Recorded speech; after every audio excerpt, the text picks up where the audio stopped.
Ya, boleh Bu Aini.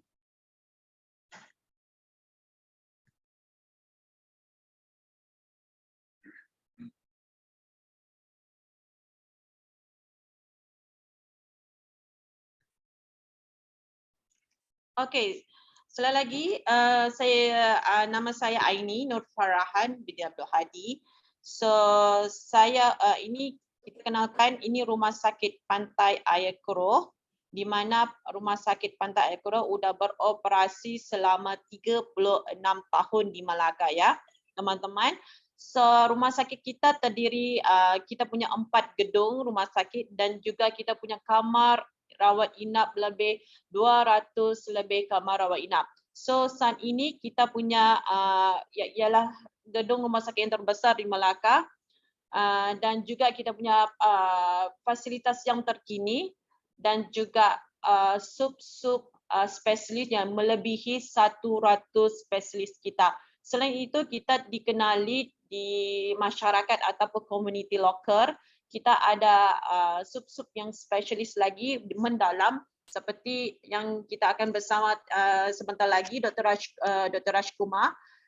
Beliau adalah doktor pakar bedah, juga pakar bariatrik dan juga pakar untuk operasi lambung.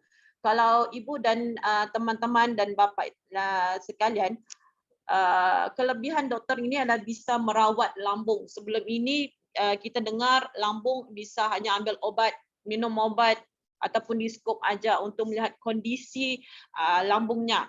So di sini Dr. Raj Kumar akan membincangkan bagaimana untuk mengobati masalah lambung atau dikenali MAH. Benar ya, maafkan saya kerana bahasa Indonesia masih lemah dan saya coba sampaikan yang terbaik. Yang benar ya hostnya? Benar ya? Ya, benar Ibu Aini. Okey, kalau di Malaysia ataupun bahasa medical, gastric reflux itu adalah yang diberi nama untuk masalah lambung ya. So di sini kita ada kepakaran yang bisa merawati dan juga merawat masalah MAH dan juga lambung. So nanti sebentar lagi kita akan bersama Dr. Raj Kumar ya. So saya teruskan. Ini adalah suasana rumah sakit kami di waktu malam. Ya, okey. Di rumah sakit pantai, kalau sebelum ini mungkin teman-teman tidak pernah dengar, selalu ke Melaka langsung ke Mahkota. Tapi kalau rumah sakit pantai adalah rumah sakit yang sudah berusia 36 tahun dan juga rumah sakit kita adalah yang terkini adalah terbesar dan juga mempunyai fasilitas yang terkini. Dan lokasi rumah sakit kita adalah di permulaan ataupun pinggir Melaka. Kalau dari Johor ataupun dari Kuala Lumpur akan lewati kami. Akan ketemu rumah sakit pantai dahulu, baru ke mahkota ataupun tempat wisata. Okay, ini ada perjalanan rumah sakit kami. Kami bermula dari 1986 tahun sehingga saat ini. Dulunya kami hanya rumah sakit yang kecil, tapi kita udah ekspansi, udah bertambah gedung kerana permintaan ataupun kondisi community di sini ataupun permintaan pasien sudah bertambah, so kita sudah ekspansi dan juga tambah gedung dan juga menambahkan spesialis kepakaran kami. Okey, kami lengkap untuk semua fasilitas dari untuk keperluan untuk ibu dan bayi, anak kecil, untuk rongsen, untuk patologi, untuk ujian darah dan juga rehabilitasi ya.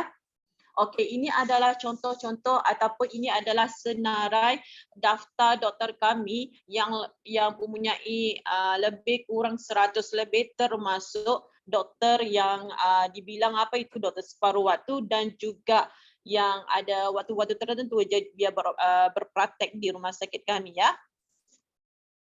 Okey, ini adalah paket-paket yang terbaru dari rumah sakit kami iaitu paket katarak, paket jantung eksekutif, nilainya RM360 sahaja ya untuk paket jantung kerana saat ini kita mau membantu atau kan udah lama pandemik, udah mempunyai masalah selama pandemik udah 2 tahun ya, tidak bisa melakukan apa-apa, so semua terbatas, terganggu dan kebanyakan pasien kita terganggu dengan kondisi kesihatan. So di sini kami mengeluarkan ataupun memberi satu paket jantung eksekutif di mana bisa cek jantung kalian di rumah sakit. Kerana dengan nilainya RM360 termasuk untuk pemeriksaan yang lain juga ya, seperti yang saya sudah share di Zoom ini ya.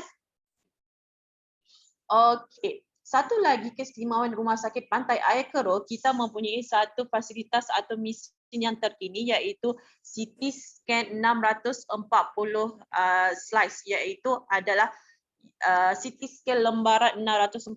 Kita adalah yang pertama di Rumah Sakit Melaka yang mempunyai fasilitas ini. So dengan mesin ini juga kita bisa membantu ataupun detect ataupun dibilang apa ya, mengesan masalah jantung seperti tidak perlu lagi langsung buat angiogram. Tapi dengan fasilitas ini kita langsung bisa detect ataupun mengesan ada saluran-saluran tersumbat kerana denyupan jantung sangat cepat dan pantas ya. So dengan teknologi yang terkini ini yang di mana rumah sakit kita yang pertama di Melaka mempunyai fasilitas ini bisa mengesan saluran tersumbat.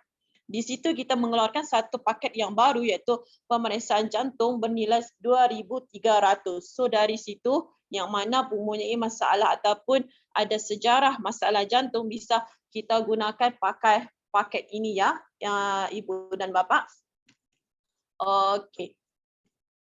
Selain daripada itu juga kita juga bekerjasama bersama Prudential di mana Prudential adalah salah satu klien ataupun kerjasama bersama kami. So di mana pemegang kartu Black Card dari Prudential kita mempunyai satu promosi di mana sesiapa yang memegang kartu Black Card kita akan beri beberapa keistimewaan seperti tanpa deposit, kita juga ada diskon untuk kamar, kita juga berikan gratis transportasi di mana kita menjemput ibu dan bapa dari Bandara Kuala Lumpur ataupun dari Pelabuhan Johor seperti Sukang Laut, Puteri Harbour ataupun Kukup. So ini hanya gratis ya Bapak Ibu, tapi syaratnya harus pemegang kartu Black Card dari Prudential.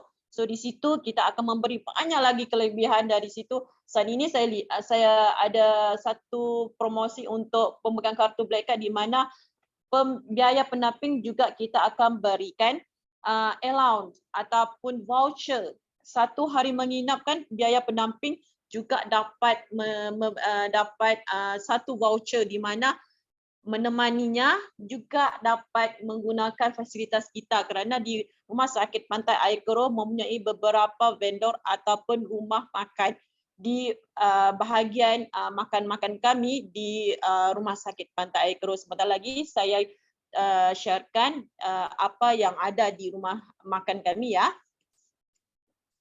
Okey, ini adalah fasilitas terkini iaitu Blok C di mana rumah sakit kami sudah menambah ataupun keperluan pasien kita yang mana makin hari makin bertambah. So kita sudah ekspansi gedung kita dari 2 aja sebelum ini bertambah 4 gedung. Okey, Ibu dan Bapa, saya perkenalkan ini adalah kamar rawat inap kami iaitu deluxe room sama VIP room.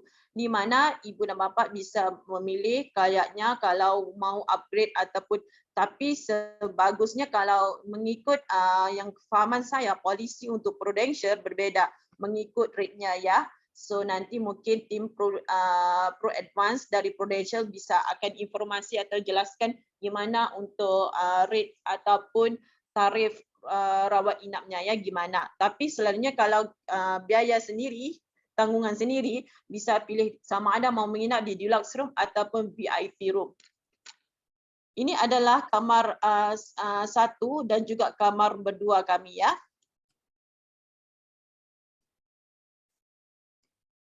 Okey, ini adalah kalau bahasa Indonesianya dibilang UGD. So ini adalah kemalangan dan kecemasan emergency department. Ini adalah ruangan di kamar ataupun di ruangan kecemasan kami, UGD kami.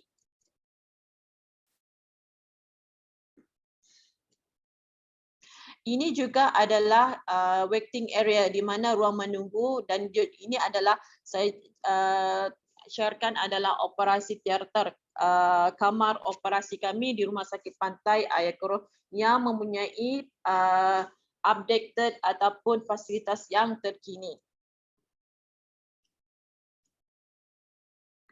Selain daripada itu, Rumah Sakit Pantai Ayakoro dikenali kita punyai kepakaran kami bermula dari baby premature. Benar ya, Bu? Benar ya? Bayi pramatang. So kepakaran kami bermula dari bayi pramatang, punya spesialis bayi pramatang, sehinggalah kepakaran kami punya kepakaran spesialis kepada lansia, iaitu lanjut usia. So di mana pakar kami bisa merawat dari anak kecil, bayi yang kurang umur sehinggalah lansia. Setiap masalah pasti kami punya spesialis yang terkini.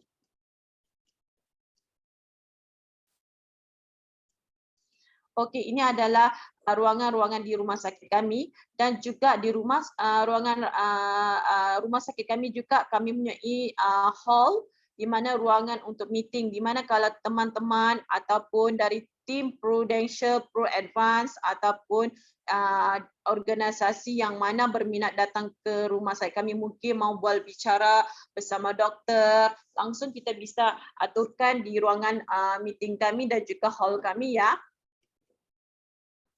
Okey, ini yang saya informasi tadi, kita sekarang sudah ada rumah makan di mana kita panggil makan area. So ini adalah vendor di mana rumah sakit kami mempunyai beberapa vendor ataupun dibilang apa ya, counter ya, berbeza-beza ruangan makan kami. So kita ada Starbucks coming soon, dan sekarang kita ada menu seperti Alfamart ya di Indonesia, Indomart. So kita selain pada itu, dari ruang makan kami, dari rumah sakit kami sendiri ialah kita dikenali sebagai fresh cafe. So makanan-makanan memang diproduce ataupun dikeluarkan dari rumah sakit kami sendiri. Selain pada itu, kita juga ada pilihan-pilihan lain seperti Lot 85, Hot and Roll dan juga Sarah's Delight. Ya, ini adalah ruangan rumah makan-makan kami ya. Okey, ini saat yang ditunggu-tunggu. So ada teman-teman, ya ibu-ibu bapa mau tahu transportasi ataupun gimana ya transportasi ke rumah sakit pantai. Okey, rumah sakit kami menyediakan gratis transportasi di mana ibu dan bapa yang mana menginap di hotel area rumah sakit kami hanya gratis. Kami bisa ambil dan jemput secara gratis tanpa bayaran. Selain itu juga di mana ibu dan bapa yang dari pelabuhan Melaka seperti Dumai, Bengkalis dan juga Pekanbaru dari Bandara Melaka akan beroperasi Agustus ini, kita akan menjemput secara gratis. Tiada bayaran. Hanya informasi pada tim kami mengatakan kedatangan ibu dan bapa, kami akan sediakan menunggu dan juga jemput bapa. Di mana lokasinya seperti saya informasi tadi, Pelabuhan Melaka dan juga Bandara Melaka, atau di mana hotel ibu bapa menginap di dalam Melaka hanya gratis, pulang mau jemput hanya gratis ya ibu dan bapa ya. Okey, selain daripada itu, persoalan dari pasien kami. So, sekiranya dari Kuala Lumpur ataupun dari Johor mau dijemput, selain daripada Prudential Black Card ya, saya informasi tadi, kalau Prudential Black Card, kita menjemput secara gratis Black Card. So, kalau lain daripada Prudential, selain itu mau biaya sendiri ataupun mempunyai kartu asuransi yang lain, jangan khawatir, kita tetap menyediakan transportasi jemputan. Selain daripada itu, kalau dari Kuala Lumpur, biayanya hanya RM70 satu orang. Kalau dari Johor, bermaksud dari pelabuhan Kukup, dari pelabuhan Puteri Harbour ataupun pelabuhan Setulang Laut, biayanya RM110 seorang. murah dan juga lebih nyaman kerana supir akan sendiri menunggu bapa dan ibu di ruangan kedatangan di pelabuhan dan juga bandara ya.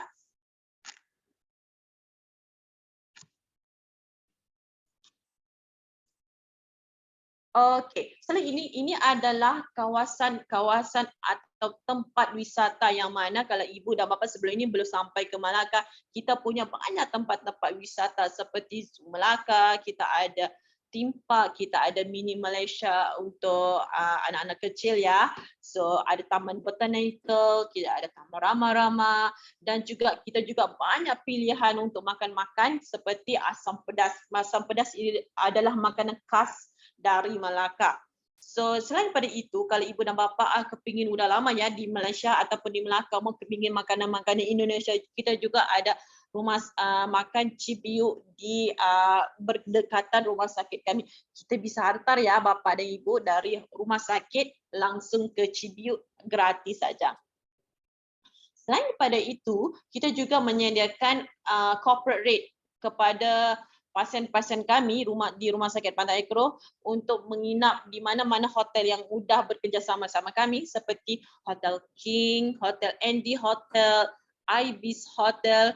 Kalau Ibis Hotel adalah international brand. So di Indonesia juga ada Ibis Hotel. So kalau untuk mau mendapatkan special rate bisa lewat pada saya atau tim saya. So kita akan memberikan special rate, tidak sama seperti di dalam Traveloka ataupun Agoda ya.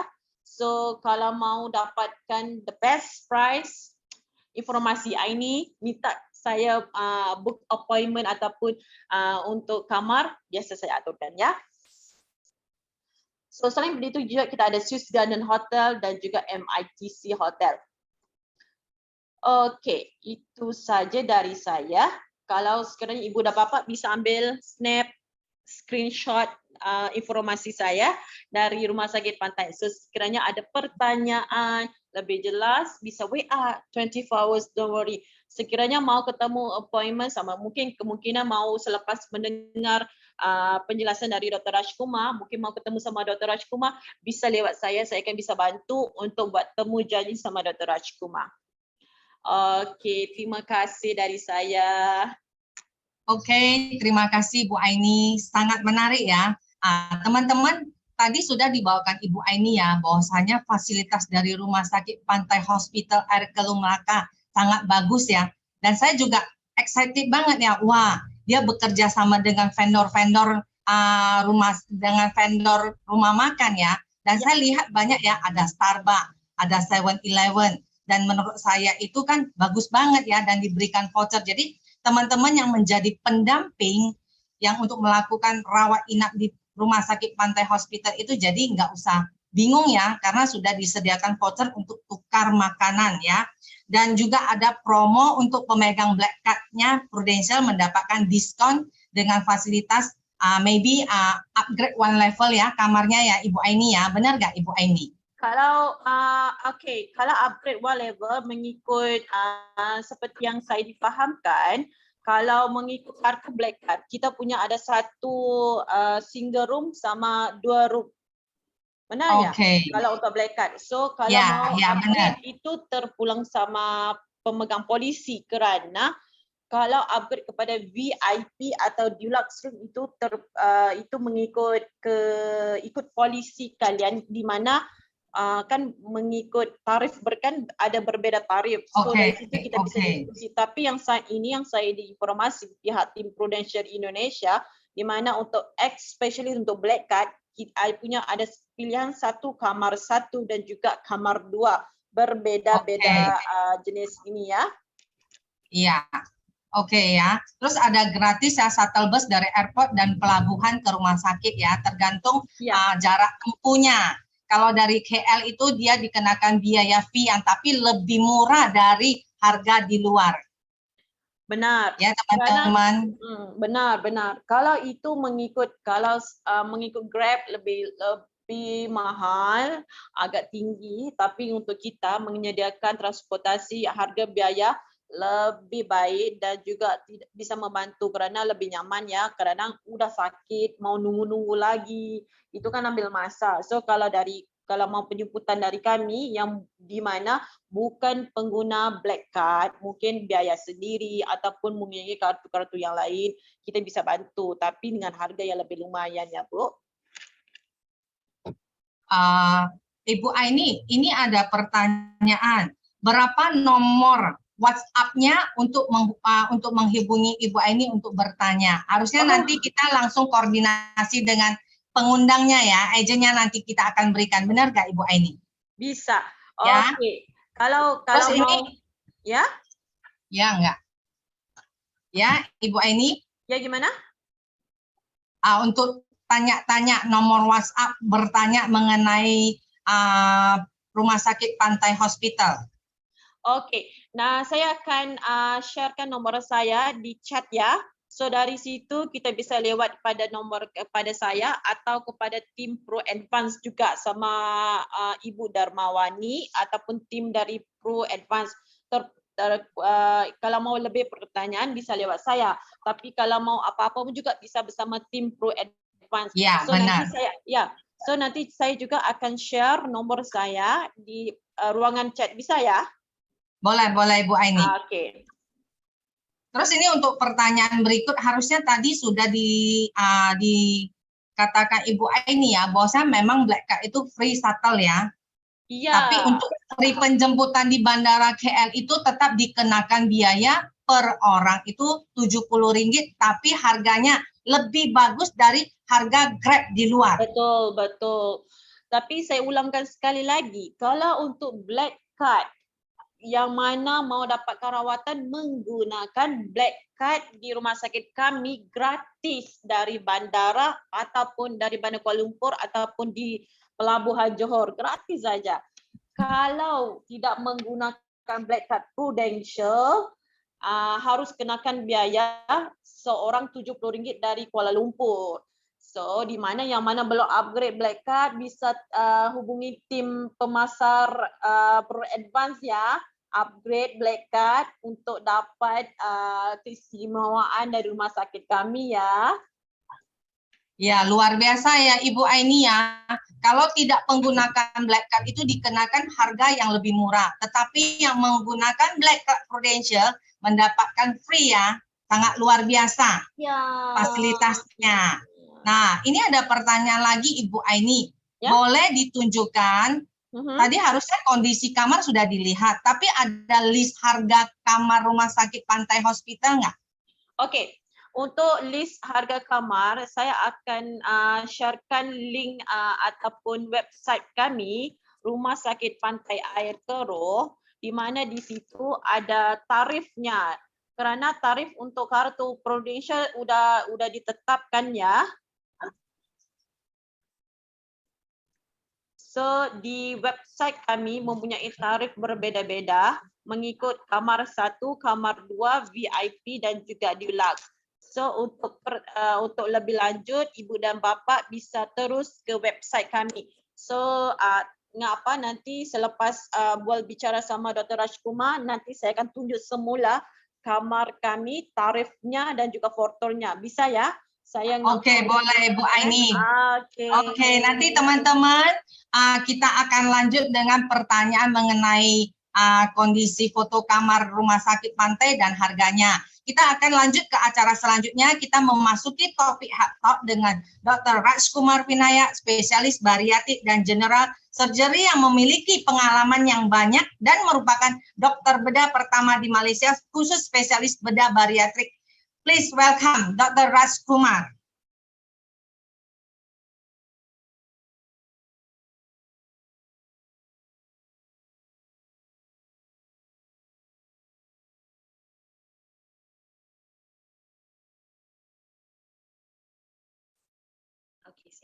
Morning, Doctor. Selamat pagi. Selamat pagi, Doctor. Just now, I was listening to the conversation of Aini. It's not like she's advertising Satu Rumah Sakit. It looks like she's advertising a mall. Selamat pagi, ibu-ibu, bapak-bapak.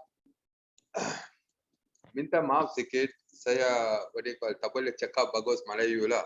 So, in case any masalah ada, Aini will tolong help me to explain sikit lagi. Okay.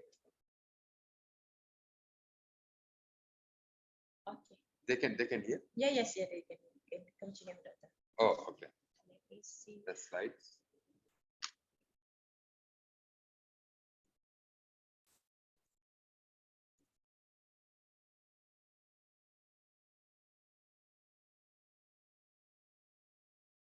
Oke, Ibu dan Bapak, bersama hostnya, sekiranya ada persoalan ataupun dari chat box, bisa langsung terus nanyakan sama Dr. Rajkumar untuk lebih penjelasan ya, Bu Cui ya. So nanti lebih kita akan jelaskan lebih detail. Oke. Okay. Hari ini saya bincang regarding reflux asam and how to manage ini masalah, because banyak orang have this kind of masalah. Masalah ni, it gets confused with line problems like batu, hampadu, kelenjar pancreas masalah ini sama. So we will talk about what they call lambung masalah hari ini. Okay. My background, saya buat ini operations for banyak tahun, nearly for 20 tahun lebih. And I was practicing in banyak hospitals. Now I'm at Pantai Aikaro, Melaka, plus saya buat operations for University Science Malaysia, Kelantan. Sana saya buat operation and train pakar perunding in Malaysia. Then in my long career, I have the surgeon of excellence in metabolic and bariatric surgery. This one like an award for my kerja. This is from US, because we used to buat banyak operasi like 100 this kind of operations in 1 tahun. So komplikasi pun we managed to keep in a very limited fashion. Therefore, this is one of the distinctions I have lah. Itu saja. Then this one is for what you call from Taiwan. This is an Asian award. This is my hospital, Pantai Aikaro, Melaka. So they have what they call nearly 300 lebih beds ada, and operation facilities pun what you call bagus lah sini.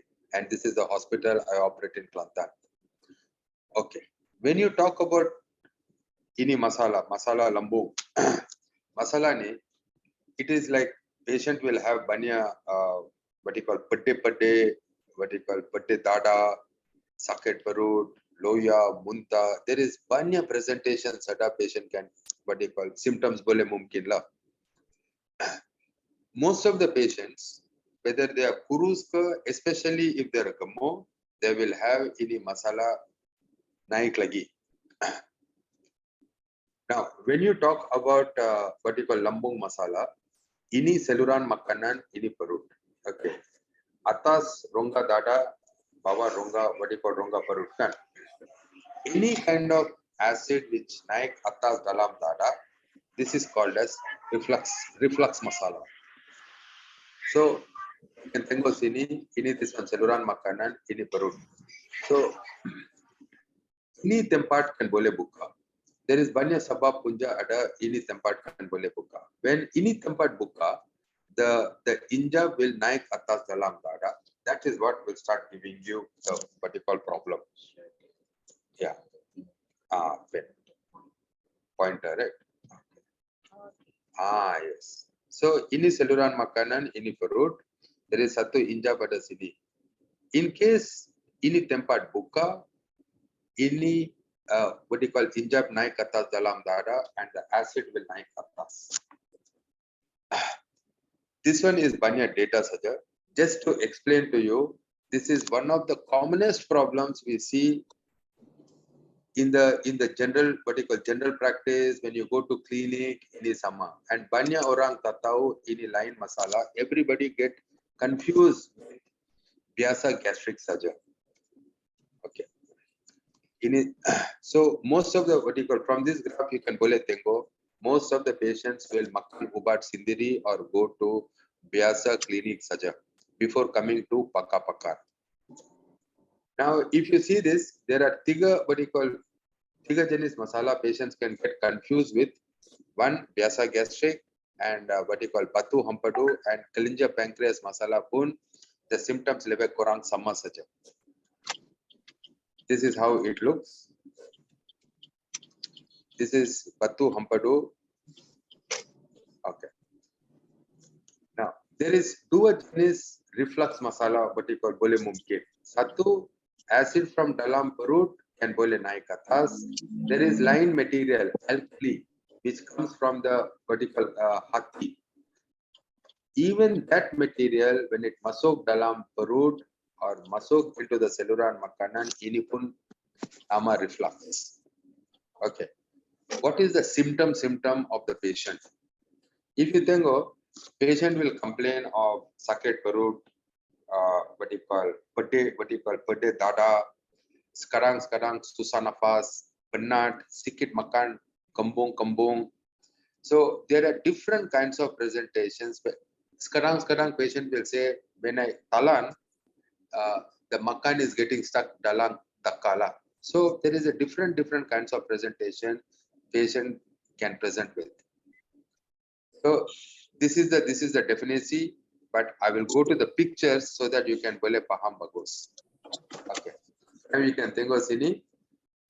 In case patient is having reflux, patient can have pedih taka. Patient sekarang tak boleh talan bagus, muntah boleh mungkin, and ini sama panas lah. Some patients will complain sakit dada sama panas. Jantung dabar, susah nafas, penat, ini sama boleh mungkin. Okay, this is how the patient will present. And sekarang patient will present with like a penat, and they will think that there is some problem with the paru-paru. They will go to Pakka Perbutan, they'll buat X-ray, ECG ini sama. But when you tengok ECG, X-ray sama, everything will look biasa saja. So where is the masala coming from? It is acid naik atas into the dada. You can tengok, this is some of the scope finding dalam taka. You can tengok ini mulut taka sama banyak radang and kembang. Sekarang patient can have luka dalam taka and mulut pun because of the acid naik atas cause damage dalam saluran. So what is the main masalas? Sekarang patient will complain of tak boleh makan, sikit makan saja, penuh. Sekarang dalam pendarahan from saluran makanan boleh mungkin, and muntah, and patient will become kurus. Sometimes they cannot gain weight because the patient tak boleh makan. What is the factor risiko? Now when you tengok dalam Asian countries, sebelum ni sama orang they used to think ini masalah, this is a problem of the orang putih saja. But now this is a problem which is very common in the Asian countries.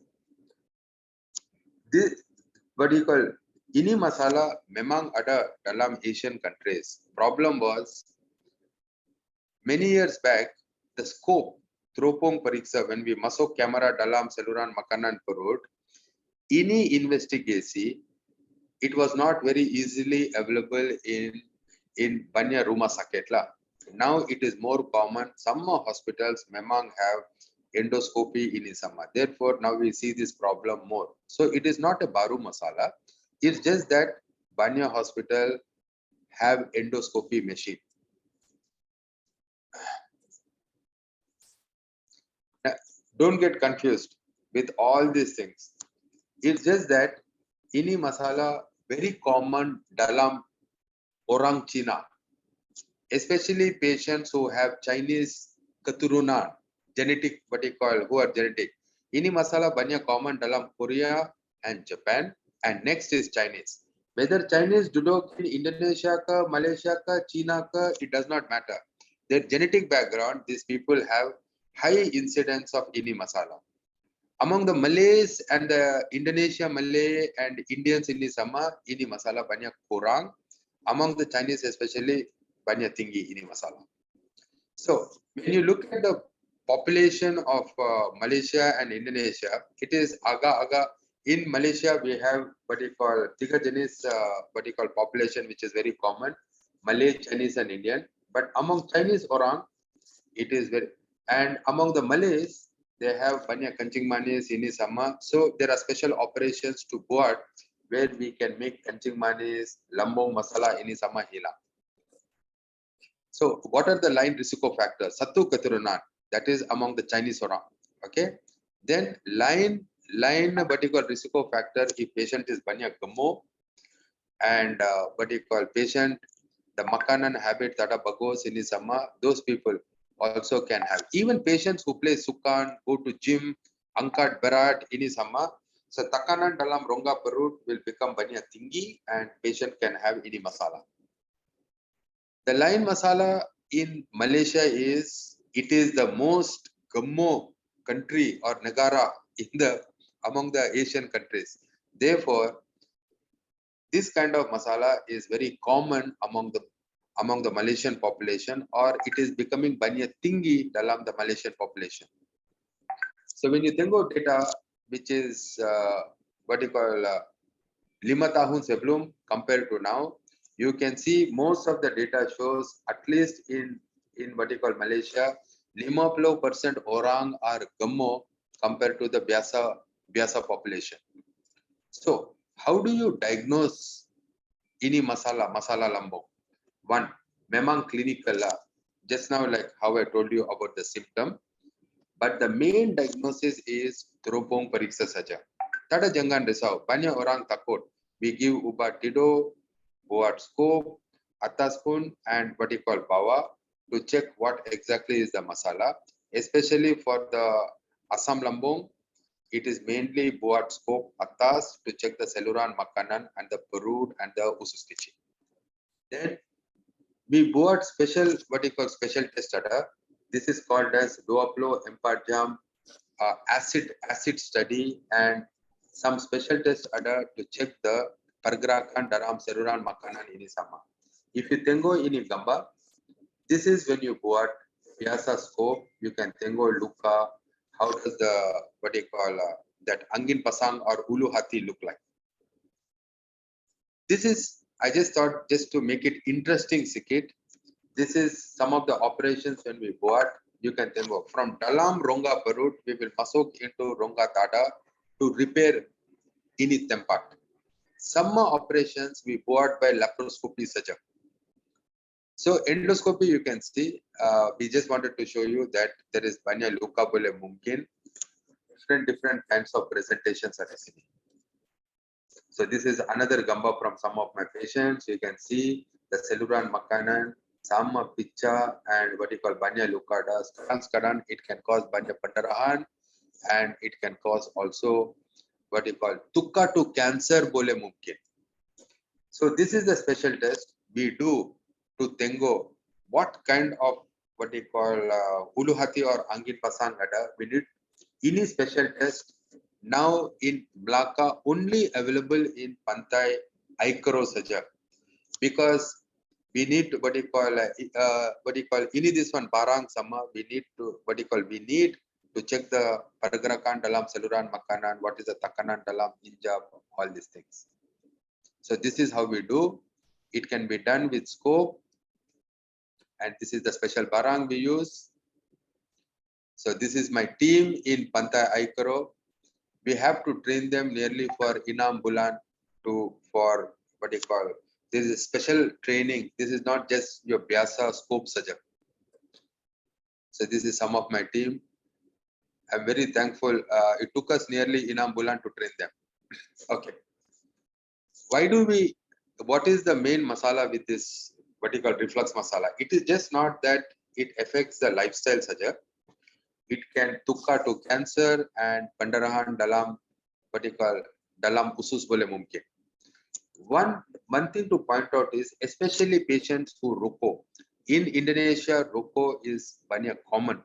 It is what you call most people rokok sana. So those people have high incidence of ini masalah, and then ini masalah tukar to cancer pun tinggi. But masalah ni banyak pakar tada who can boleh buat ini operations and try to settle this problem. So I will skip this. Okay, this is how it looks when we buat scope. And okay, what is the pilihan? What you call rawatan pilihan macam mana? So there is what you call 3 empat jenis pilihan ada. Satu lifestyle modification boleh mungkin. Lifestyle modification is mainly what you call tak boleh makan banyak minyak goreng makan, asam makan banyak kurang. And then in case patient gemuk, then patient becomes what you call kurus, baguslah. The tekanan dalam rongga perut becomes kurang. Line what you call line lifestyle modification is patient if they can what you call berhenti rokok, bagus. So that much only we can do with lifestyle modification. Then obviously you have ubat. Now surgery is the main option because we have to choose. The main thing, it is just like any other ulu hati or angin pasang. Sini only thing is the perut has naik atas and masuk dalam dada. Okay, so we need to bring it back to tempat asal. So surgery is the main what you call rawatan to settle ini masalah. In case patient takut, tamau, ini sama lain cerita. Ini patient cerita saja and patient can boleh decide. Saya mau makan ubat saja ke macam mana. Okay, so if you don't treat this patient or what you call dibayarkan, then complication to cancer. Problem is patient is stuck in a very difficult situation. If you want to continue ubat saja, ubat can control but tak boleh sambung. Only operation saja can boleh settle ini masalah. So tada lain cara patient will be on banyak lama or banyak tahun makan ubat. So that is the problem. So this is some of my operation what you call gamba. You can go on the scope. This is how the gamba will look. This is when we buat operations. Ini sama what you call operations, as I said. Tada buka rongga perut. Only sama masuk lubang saja, masuk kamera dalam and boleh buat ini operation. This is some of my patients. You can tengok the umur of this patient. The perut sama naik atas nearly what you call 35% perut stuck dalam dada. So ini makcik, she is doing well. You can tengok this patient banyak muda, just 24 tahun saja. Masalah ni, in this patient the saluran makanan became pendek. Banyak orang tak tahu, they will think, ini boleh ke doktor? Saluran makanan boleh become pendek ke? Because when the radang and ini masalah going on for banyak lama, it can make the saluran makanan pendek. These are some of the patients we bought operations when saluran makanan became pendek. You can tengok, sama patient banyak kurus saja because patient tak boleh makan and muntah saja. So, what is the operations? What is the special operations? I was talking about laparoscopy. So, tada buka rongga perut. Ini sama masuk kamera dalam and boleh buat. So after this laparoscopy coming, now with this laparoscopy or camera, you can boleh buat banyak operation from appendix to banyak complex operations like ulu hati, angin pasang, patients who are gemuk to make them kurus, special operations for kencing manis, darah tinggi ada, ini pun boleh buat. It just depends on the skill of the what you call surgeon saja. Even operations for cancer pun we boleh buat with laparoscopy. So you can see some of my patients. Ini you can tengok, we masuk into the dada and put satu jaring dalam to block the perut and the usus from going naik atas dalam dada. So what is this operation? There is 3 component when we buat any operation. Satu, from dalam rongga perut we masuk into dada and tarik injak back to tempat asal. Then we pushing the perut around the saluran makanan to make it kuat and make everything duduk dalam rongga perut in tempat asal. So this is how the final configuration or operasi gamba look like. This is step by step. So ini saluran makanan perut, we go tarik balik, then we this one ikat, ini standard calibration saja. Then number 3, we will pushing perut around the saluran makanan. Ini this one perut, ini saluran makanan. This is line patient. So everything we this one what you call ikat sini and make duduk in rongga perut saja. Dalam what you call ini line configuration. So just a short introduction on Gemmo and how it is related to the Assam Lambung. So most of the patients who have ini who are Gemmo, memang they will have ini masala pun. As I said in Malaysia, it is a very common masala.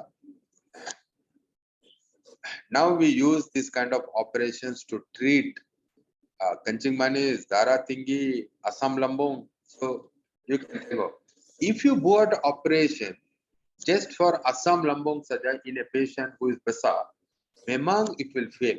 So we sometimes combine line operations to make the patient kurus, then the result bagus lah. So you think of this kind of patients, when they have Assam Lambung, we will have to tambah line configuration dalam. So you can see from this picture, this is a lot of kerja to be a Shah Rukh Khan or Aishwarya Rai or Angelina Jolie. When we talk about Gemmo, we are talking about patients like this. You think of any patient. This patient tabole jalan sendiri. Then what you call selepas buat operation. Patient memang ada what you call Assam Lambung. But if I just buat operation for Assam Lambung saja, operation will fail. So we do special what you call special configuration. Now she can jaga, cucu, and what you call she can take care of herself now. Ini this one lying around what you call orang. Now she is married.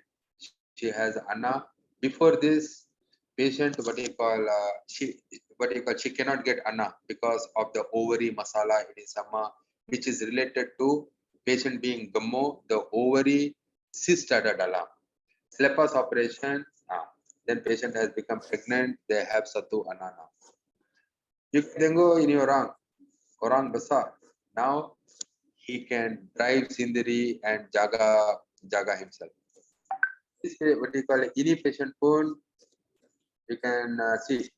Now she looks chinte, agreed, but these are not operations like plastic surgery just to make somebody chinte, what you call chanto or something like that. So these operations are complex operations.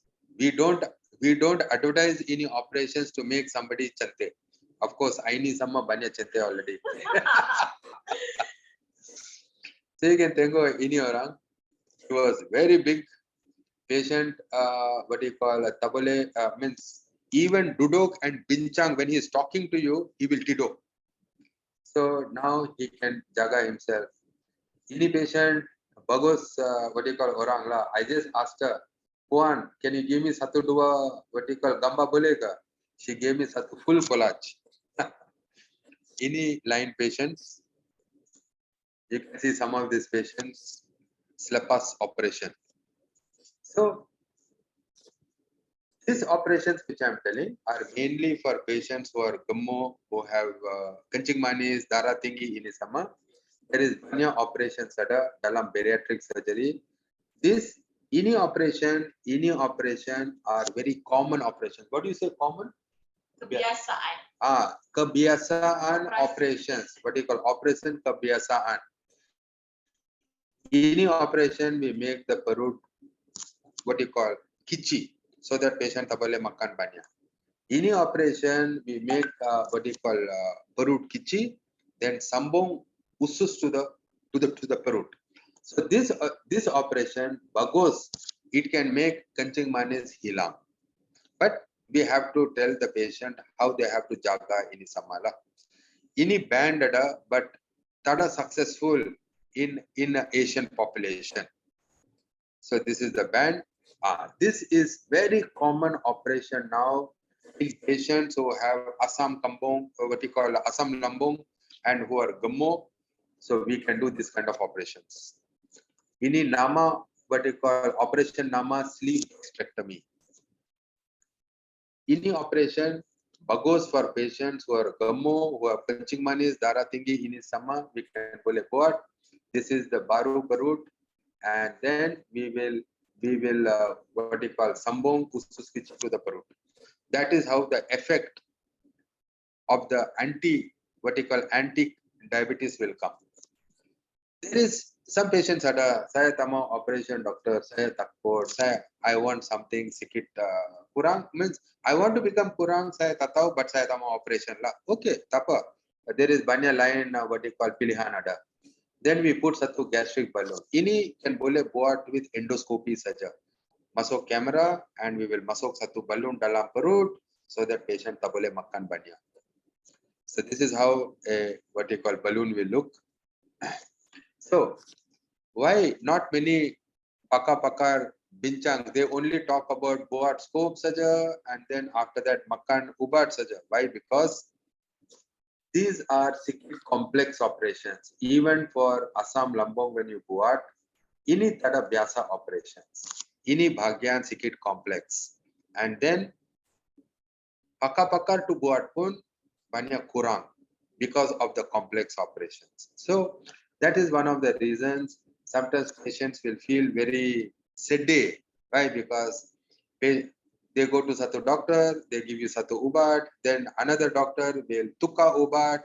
Ini cycle will be going on until they come and see somebody like us. We do special test and then we advise, okay, if you buat operation, this is a risiko, but result will be like this.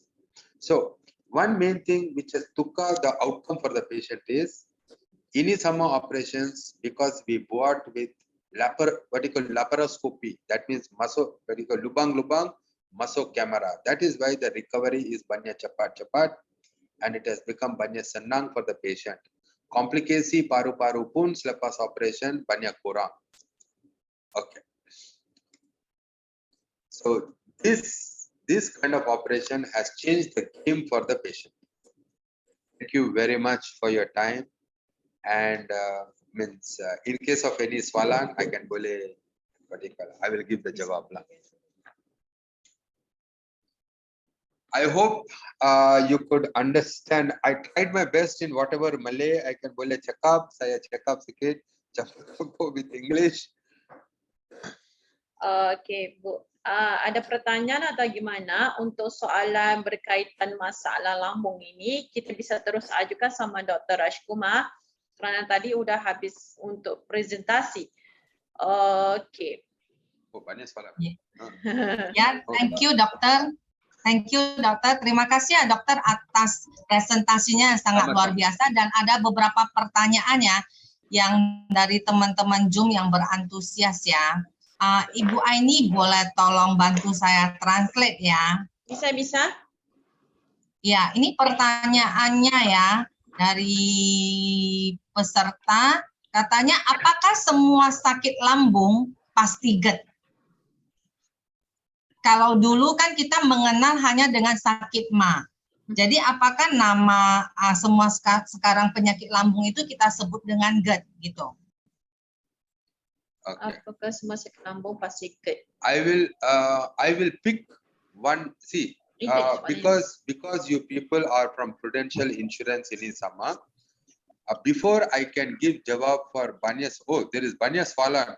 That means many people look interested in what is going on. Number satu question I thought I will pick is, as far as Asam Lambung operation ini sama ada, everything covered by insurance. What you call tada masala. Ini special test to check the what you call pergerakan dalam saluran makanan. Ini special test, operation, sama covered by insurance tada apa-apa. Number 2.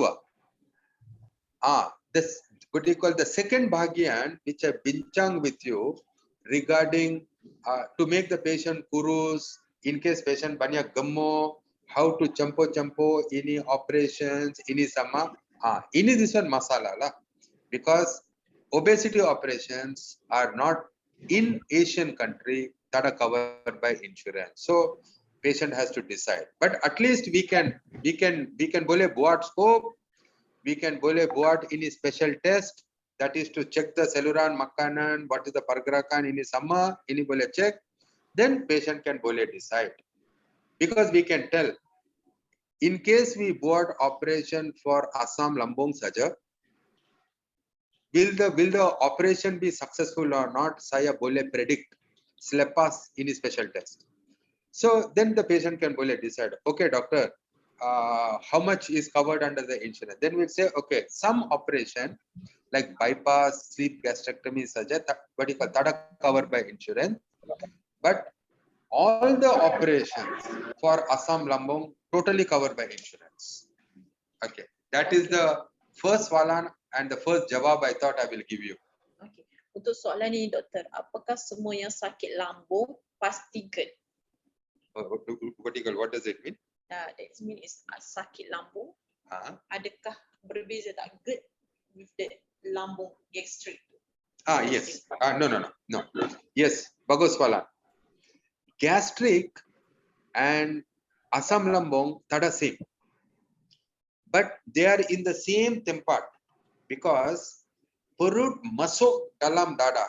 So therefore, in case luka dalam perut, luka dalam usus kecil ada, you makan ubat 4 ataupun 6 minggu, when you makan ubat, you should be okay.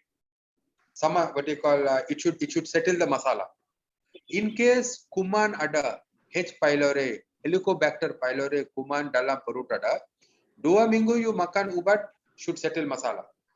But in case you have ulu hati angin pasang, ubat can gastric ubat can boleh control symptom, but tak boleh sambung. Patient will keep on taking ubat, makan ubat, makan ubat. Whenever patient berhenti ubat, again symptoms will come back. Only operation saja can boleh settle ini masalah. This is what banyak orang tak tahu. Okey, itu jawapan dari Dr. Rajkumar di mana soalan semua yang sakit lambung pasti GERD. Kalau dulu kan hanya sakit mah. So tadi dijelaskan sama Dr. Rajkumar perbedaan asam lambung dan juga GERD-nya berbeda. So adakah soalan itu terjawab? Nanti.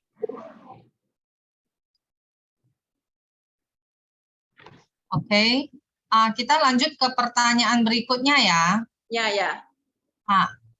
Ini pertanyaan, saya pernah di endoskopi. Hasilnya bagus menurut dokter spesialis lambungnya. Tetapi jika saya makan lebih banyak, saya bisa merasa sakit mah gitu. Kalau kekenyangan atau kita salah makan ya. Bagaimana pendapat dari Dr. Raj? So, boleh berikan advice-nya? This patient pernah do endoscopy dan the result is lambung. Okay. Lalu kenapa bila dia makan sakit mah itu rasa balik dan rasa kekenyangan? Means after the endoscopy.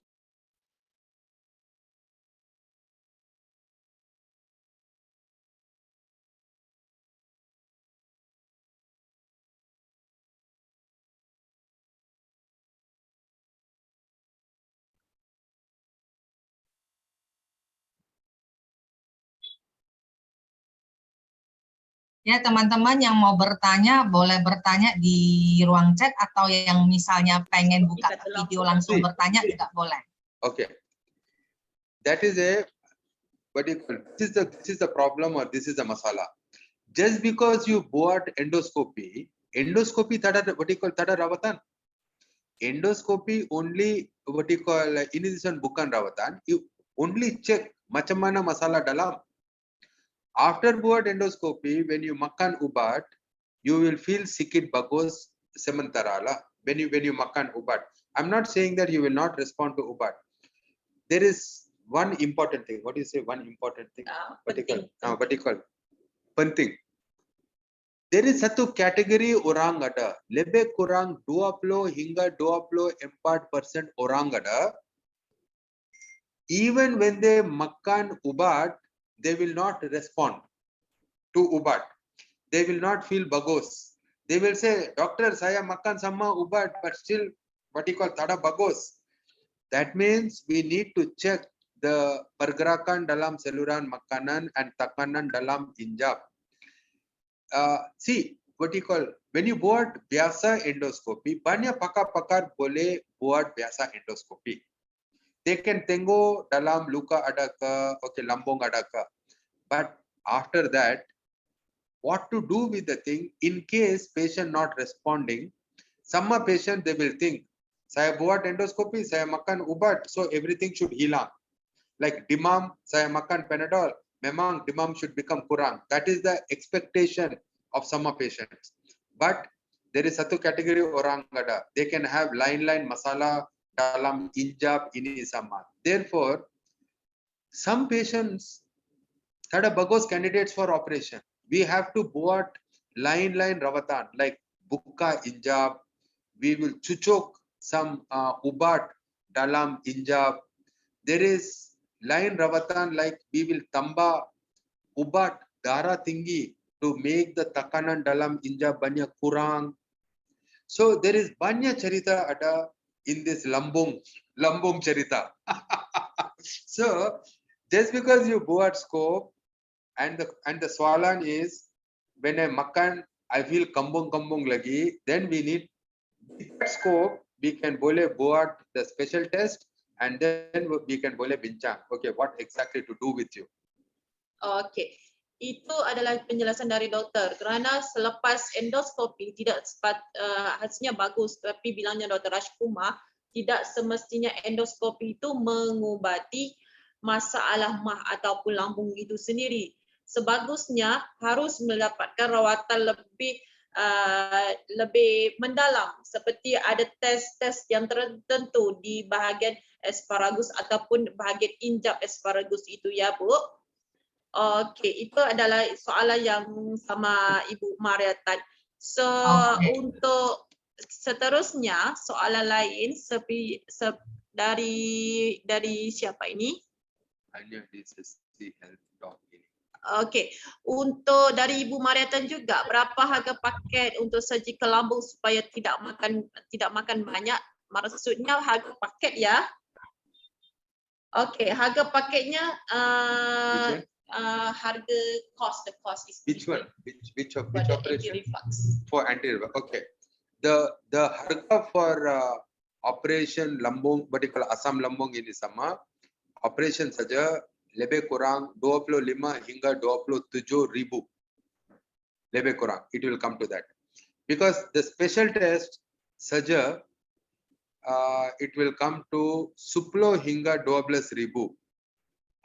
And the operation 25 hingga 27 ribu Malaysia ringgit.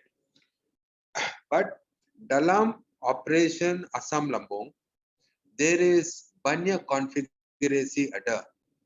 This we can only tell what kind of configuration we need to buat after buat the special test. So kadang-kadang some patients will require line what you call configuration. Sometimes the harga can go up to 35 ribu also boleh mungkin, but biasa operation asam lambung 25 hingga 27 ribu. Itu harga paketnya, ya, bermula kerana mengikut kondisi dan juga dibilang step by step, kerana bilangannya untuk rawatan masalah lambung, operasi lambung ini harus dites dahulu untuk melihat kondisi keparahan masalah lambung ibu, ya. Iya, Ibu Aini. Terus ditulis lagi dari Ibu Maria. Kalau untuk pembedahan itu, operasi itu apakah secara insurans di cover nggak? Iya, di cover. Tadi kan udah dibilang sama Dr. Rajkumar, untuk masalah anti-reflux ini operasinya di cover atau tidak, Dr. Rajkumar? Okay.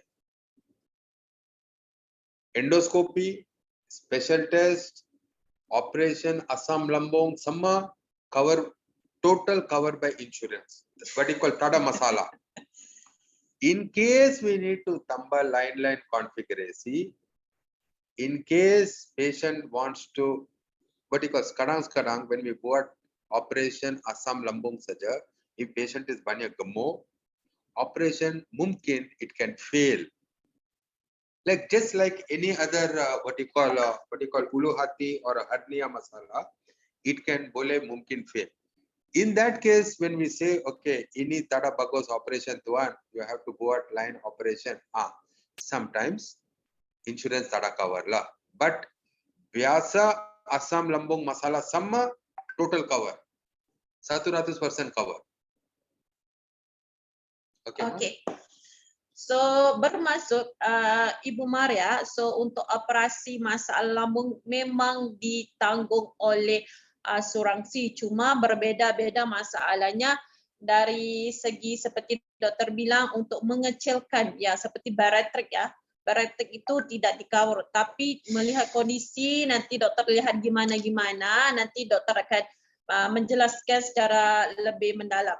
Okay. Nowadays, just okay. Nowadays we see that some of the policy, memang they will cover bariatric operation and Assam, what you call Assam lambung masala. That is depending on the policy lah. Depending on the policy. When we write Assam lambung with line masala metabolic, ini nama metabolic syndrome. So sometimes some of the insurances boleh bayar. Sometimes we tell them, please consider, because just buat operation saja, sekadang operation will fail. So some claims is what you call, sometimes the insurance will cover, but most of the time they may decline. But it depends on the policy. How much harga patient bayar bulan-bulan. Sometimes if their policy is banyak tinggi, I think they will have ini inclusion criteria dalam. Betul kan? Yeah. Inclusion criteria dalam ada. We see some insurances, international insurance policies will cover, but other policies don't cover. Okey, itu untuk soalan Ibu Maria ya. Selain itu kita akan carikan langsung lagi soalan yang seterusnya. Okey, dari Pak Johnson ya, soalannya doktor. Ciri-ciri batu hempedu dan asam lambung apakah sama? Masalah batu. It is not sama, but symptoms sama saja. That is angin, sikit makan, kembung, what you call pede dada, pede perut, sakit perut, sikit makan sakit, loya muntah. Symptoms lebih kurang sama, but rawatan is totally line. How do you diagnose? You need to go out satu scan to tengok hati and the hampedu, and you need to go out satu scope to tengok ada asam lambung ada ke tidak. Okay. Remember one thing, what you call, in case you have batu hampedu, mula-mula we need to buat, in case dua-dua masalah pun ada, mula-mula we need to buang hampedu and settle hampedu masala. Then later we can boleh buat operation for asam lambung. Remember one thing, we never see, just because we buat satu scope, it is not like just because patient international or line negara from Indonesia ke Singapore ke line, the rawatan will not tukar. That means after scope, terus tak boleh buat operation asam lambung. Betul kan? Okay. Tak boleh buat operation for asam lambung. Mula-mula memang we will start ubat. Lebih kurang 3 hingga 6 what you call minggu. We need to tengok patient respond to ubat ke tidak respond to ubat. Because remember, there is satu kategori orang ada, 20 hingga 24% orang who will not respond to ubat. We need to pagam ini patient. Ini patient tada bagus for operation. Then we buat special test. Then only we buat the operation. So symptom for asam lambung and batu hampedu, symptoms sama saja. But once you diagnose, operation for batu hampedu cepat-cepat we buat. But operation for asam lambung, there is banyak cerita ada. Buat what you call, first start ubat, then buat special test, then only buat what you call operation. That is the difference between the rawatan between dual line masala, but which have the what you call same symptoms. Okey, so bermaksud untuk operasi asam lambung atau hempedu berbeza. So dibilang Dr. Rajkumar masalah batu hempedu harus dilakukan operasi. Tapi untuk masalah asam lambung harus mempunyai pemeriksaannya dulu. Selepas pemeriksaan dijelaskan dulu sama doktor gimana kondisinya. Selepas itu akan ada beberapa tes lagi untuk masalah asam lambung. Selepas itu bila dia kerana di Melaka hanya Dr. Rajkumar aja bisa membaca hasil tes untuk masalah asam lambung kerana dia ada satu alat what we call it doctor for the test for the asam lambung. Asam lambung special test kan? Yes. Nama saluran makanan manometry. Yes. It will check the pergerakan dalam saluran makanan, tekanan dalam injap ini sama. Means same time we buat satu lagi 24 jam acid study. Okay, asam, they will check berapa acid or asam naik atas and damage kecederaan saluran makanan. Ya, so itu bermaksud yang dibilang doktor itu adalah langkah-langkah ataupun step by step untuk mengetahui sama ada gimana harus operasi atau diberi rawatan yang mana. So untuk masalah asam lambung harus di pemeriksaan dari Dr. Rajkumar langsung ada tes memometri. Selepas itu hasil itu akan dibaca oleh Dr. Rajkumar. Di Melaka hanya Dr. Rajkumar aja bisa membacanya kerana tes itu tidak semua spesialis ataupun pakar bedah yang bisa lakukan, hanya Dr. Rajkumar bisa aja. So dan selepas itu bisa kita dapat tahu hasilnya akan diajukan apakah tindakan operasi selanjutnya. So saya cuba kirimkan paketnya nanti mungkin di tim advance bisa share ya. Saya cuba dapatkan hasil kualiti yang lebih jelas, paket-paketnya nanti akan disampaikan terus sama tim pro advance. So nanti bisa dilihat ya kos-kos biaya untuk operasinya. Okey, kita ke seterusnya. Soalan yang seterusnya adalah ya, Ibu Aini, menyambung pertanyaan Bapak Johnson yang di bawah, ya kebetulan Dr. Rajkumar itu kan spesialis lambung ya, tapi pertanyaan menyambung seperti yang tadi, apakah sama batu empedu dengan Ma ya? Tapi di sini dia bertanya lagi, apakah batu empedu bisa sembuh dengan makan obatnya atau memang sudah pasti harus lakukan operasi dan kita bisa prediksi sebesar berapanya itu baru dilakukan operasi? untuk pada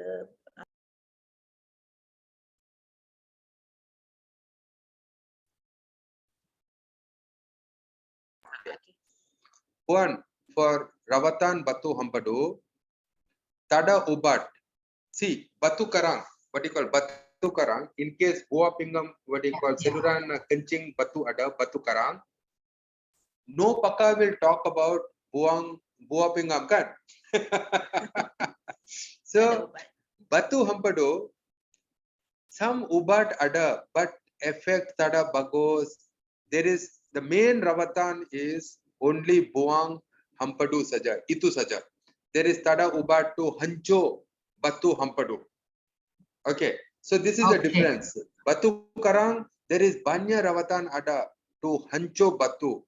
Laser ada, what you call, ubat ada, tare batu ada, ini sama ada. But batu hempedu, tada lain rawatan. Only satu main rawatan, what you call, buat operation buang. Masala ni, there was a satu swalan from what you call Aini Tengo. Okay, what is the size? Macam mana ini besar size ke, kecil size ke, 1 cm ke, 2 cm? Puan, banyak orang tak tahu. When the size besar, actually nasib baik, only sakit saja. When size kecil, ini batu jatuh and it will go into the main saluran coming from the hati and it will sumbat. Then patient will get mata kuning, kuman dalam badan. Oh, ini banyak cerita. Then we have to buat special scope when we masuk into hati and tarik batu out. And then on top of that, memang we have to buat operation for Hampadu. So ultimately the rawatan for Batu Hampadu is Buang Hampadu itu saja. Mau tamau, that is patient cerita. So size, when it is kichi, it will cause more masala compared to what you call batu besar. Ya, oke, jelas ya Bu. Bu Yanti. Oke. Aha. Kita lanjut ke pertanyaan berikutnya ya dengan Bapak Denton. Dr. Raj, bagaimanakah cara kita mengurangi reflux pada lambung kita, reflux? Oke. Apakah dengan cara kita ada makanan yang tidak boleh kita makan, harus kita hindari?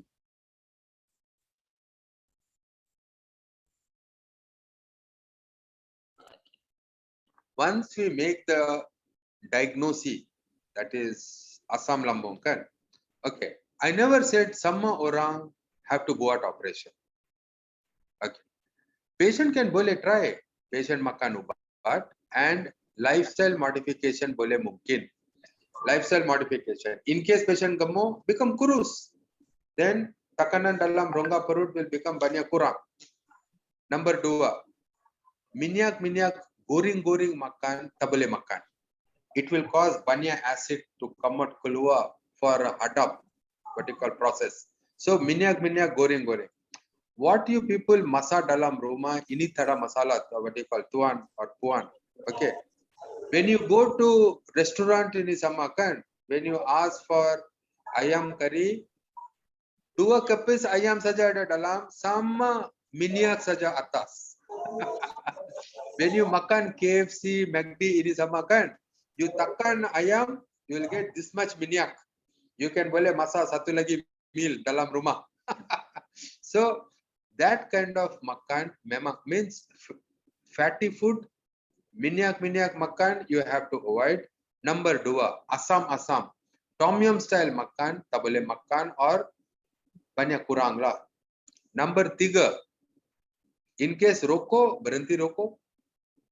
Number 4, don't makan selepas pukul 9 hingga pukul 10. Malam, what do you call malam? Sorry, malam, not pagi, malam. Don't makan quantity besar and tidur. Everything will naik atas dalam dada.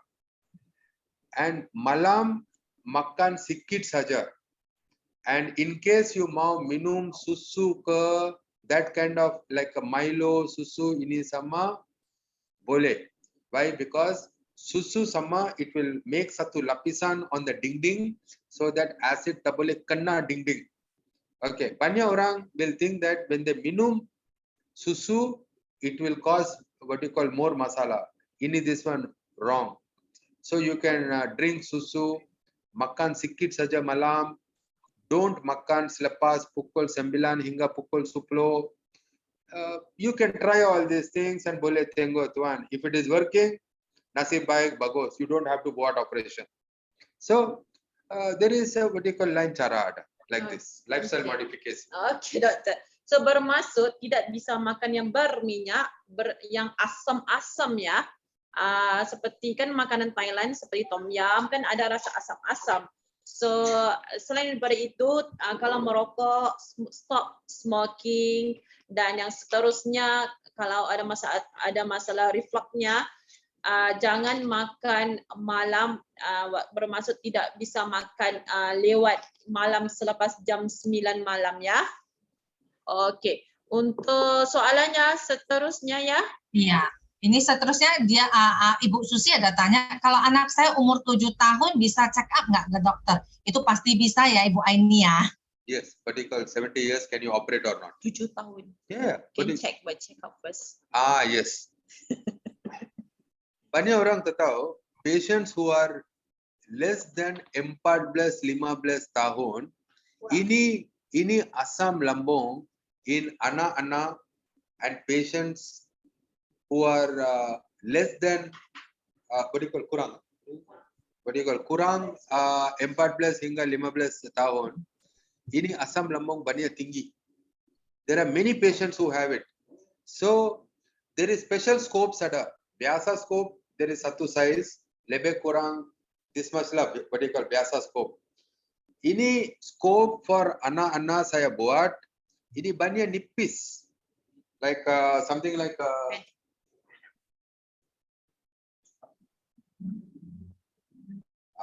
tell that lebih kurang this much lah diameter. You can tengok ke sini. Ini pen. Okay. Where is the pen? Belakang. Belakang. Okay. Okay. The size What do you call size of special scope? scope untuk Yes. anak kecil. Just kecil saja. Biasa scope lebih kurang this much. Besar jari. Biasa ini pun what do you call special scopes ada, and there is special scopes for anak-anak. Ya. So ini masalah banyak orang tak tahu because the masalah ni whenever we say scope in anak-anak, the bapa ma what do you call bapa ma pun takut, sorry ibu bapa pun takut, doktor pun takut. Saya tak mau what do you call, I don't want to buka mulut about scope. I will just give ubat saja. Then when what do you call anak-anak still lagi masalah ada, then we'll say okay, tak ada lain cara tuan, we need to buat scope. So ini masalah memang we tengok even in 7-8 tahun umur pun we tengok, but we will buat scope in anak-anak, special scopes ada, but operation we try not to do until umur 14 hingga 15. We try not to buat operation. Itu saja. That is the difference between the rawatan between adult patient and anak-anak. Okay, so untuk soalan Ibu Susi, ya bisa anak-anak kecil yang berumur dari 7 tahun bisa check up sama Dr. Rajkumar kerana skopnya berbeza-beza dan juga ada khusus untuk saiz anak kecil. Selain pada itu yang dibilang oleh Dr. Rajkumar, anak-anak kecil memang banyak masalah asam lambungnya, ibu dan bapa, untuk itu untuk yang kondisi untuk anak kecil. Kadang kita tidak fahami masalah itu, tapi sebenarnya kasus untuk anak kecil lebih tinggi masalah asam lambung. Okey, kita ke soalan seterusnya ya, Pak Rodi. Iya, Di. Pertanyaan Pak Rudi katanya, selamat siang dokter ya. Apakah GERD bisa diobati dengan obat atau harus dilakukan operasi baru GERD-nya itu bisa sembuh total? What do you call Mr. Rodi? Oh, this is what do you call message in English. Thank you very much. Terima kasih. Okay. I will repeat the rawatan protocol. Selepas buat teropong periksa mula-mula, semua orang we start ubat. We tengok ini patient respond to ubat ke tidak respond to ubat. Ini ubat cerita will go on for 3 hingga 6 minggu. There is satu kategori orang ada tidak respond to ubat. That means tidak bagus. Memang we will buat special test. That means there is some patients we never try to buat operation. Number 1. Number 2. Patients who respond to ubat are also bagus candidates for operation. But ini kategori pun we buat special test. Selepas ini special test, patient mau operation ke, patient tak mau operation, saya takut, saya mau makan ubat dan boleh tengok. Do whatever you want. Ini patient cerita. Okay, boleh tarik. You makan, you do lifestyle modification, berhenti rokok, you do whatever you want. When you get fed up, then you come back, we will do the operation. So there is banyak pilihan ada. It's not like some orang we go and buat operation. Most of them they will say, saya makan ubat dan boleh tengok doktor. In case saya tak boleh tahan, then when the ubat becomes banyak tinggi and patient tak ada response, then tak ada lain cara we will buat lah.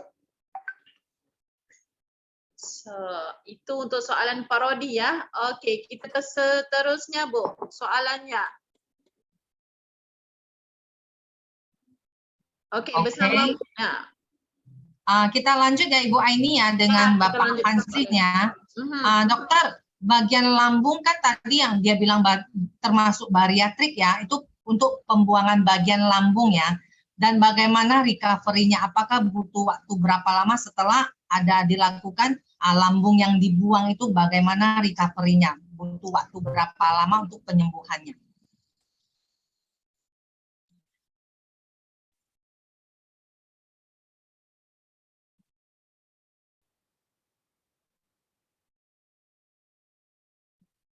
Or for the what do you call bariatric? Lambung. Lambung. Lambung saja. Lambung. But lambung we don't put Lambung on the- with the bariatric. Okay.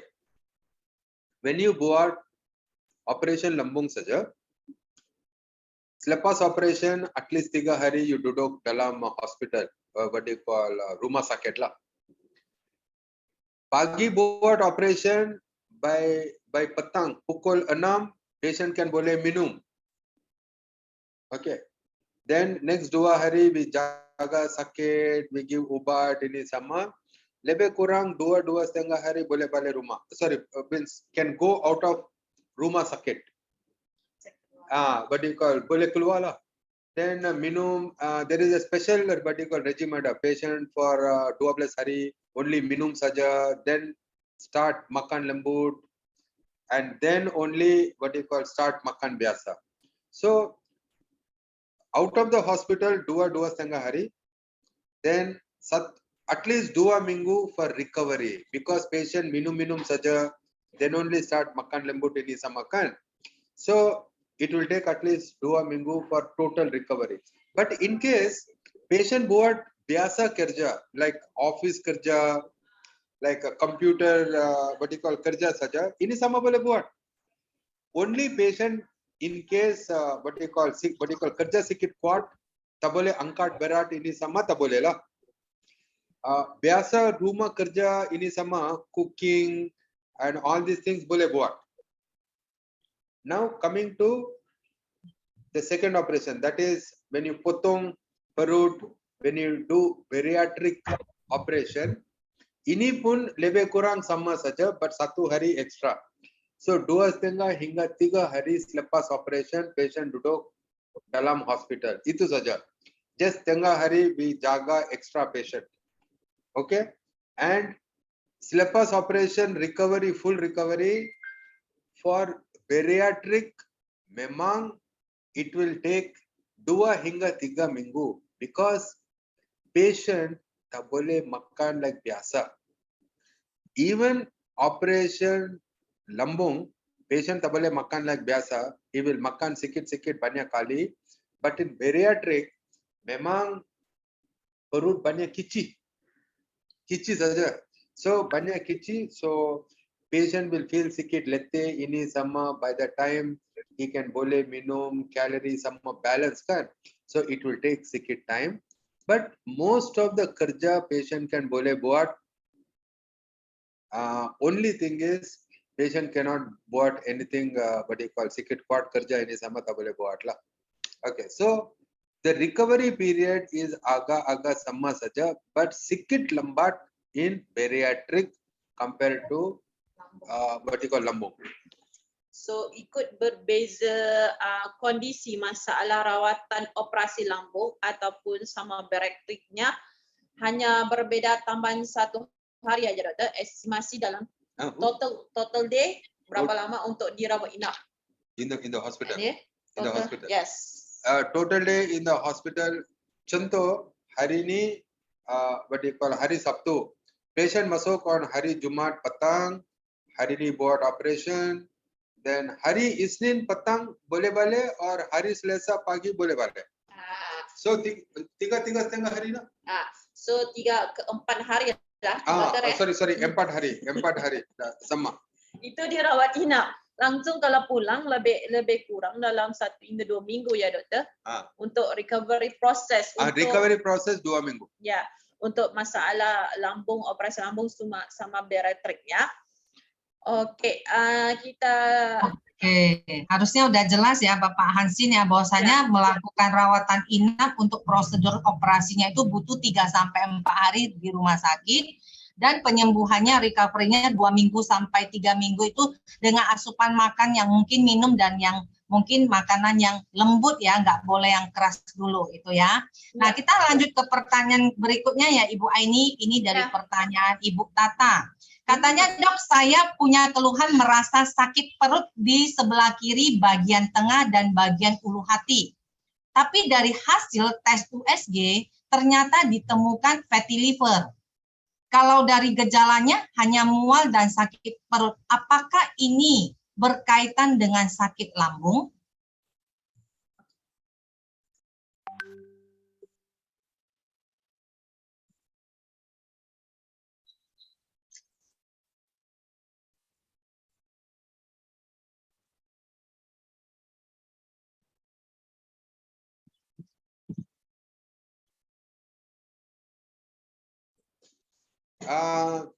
Fatty liver is mainly because lemah dalam hati saja. Okay, but fatty liver symptoms lebih kurang like lambung they can have. See, remember one thing, semua orang will not have fatty liver. That means any patient gemuk, then only you can have fatty liver. Remember, mula-mula I have told you, most of the patients who are gemuk, memang they will have what you call asam lambung. They buat only ultrasound saja and tengok that there is fatty liver. Tada batu hampadu kan. But a patient who has fatty liver will memang be gemuk. When they are gemuk, memang they will have what you call asam lambung symptom. Ya, so bermaksud memang ini adalah simptom ataupun tanda-tanda untuk mempunyai masalah asam lambung. Cause picture like hepatitis or radang dalam hati. That is why the patient will have similar symptoms. Okay, so dari situ juga ada simptom-simptom dari kondisi masalah hepatitis, Hepatitis, fatty liver, fatty liver, hepatitis. yes. Itu juga adalah tanda-tanda mempunyai asam lambung, bermasalah di asam lambungnya. So harus di-check up dan juga dites untuk melihat kondisi masalah asam lambung itu gimana. So seperti yang saya bilang tadi dan Dr. Rajkumar udah jelaskan, untuk cek asam lambung itu kita akan menggunakan tes manometri. Tes itu di situ kita akan tahu kondisi masalah asam lambungnya. Okay, and what I'm trying to tell is a patient who has what you call fatty liver on ultrasound, memang the patient is gemuk. Yes, dan pada masa yang sama yang tadi dokter bilang adalah yang di mana pasien yang punya fatty liver ini adalah ada masalah kegemukan. Okay, see, Mr. what you call Ibu Tata. Ibu Tata has given this what you call this information. Masalah ni, ini informasi, it is only separuh saja. You are just telling that ultrasound when you go out and you tengok fatty liver. We need to tengok patient in full. What is the line masala of the patient? What exactly is happening? So just by telling that fatty liver, sometimes banyak susah to tell. Means what is the other story or the cerita of the patient lah.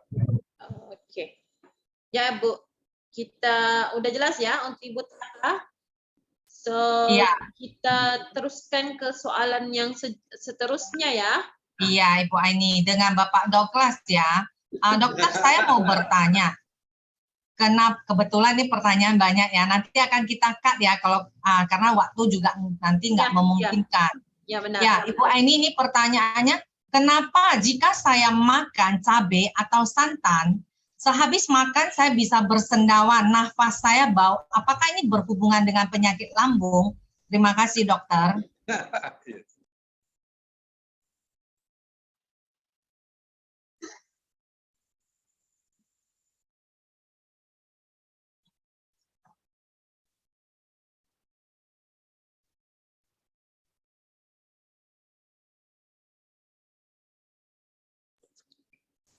Spicy, banyak orang tak tahu. Spicy will not, means memang it will cause masala, but it is not the main thing. Santan is the one which will cause more acid to come out keluar and patient will feel banyak symptoms. So what do you call santan is nothing but fatty. What do you say fatty? Gemuk. Gumu, Fatty. what do you call santan is the gumu kind of makan. Lemak. What do you call lemma. So that will make banya acid to come out keluar and patient will have symptoms. So spicy memang it will cause, but santan is the one which mainly causes. So adakah itu tanda asam lambung? Yes. That is how it causes asam lambung. Okay, so soalan tadi Oh, Pak okay. Douglas. Okay, most important to tell is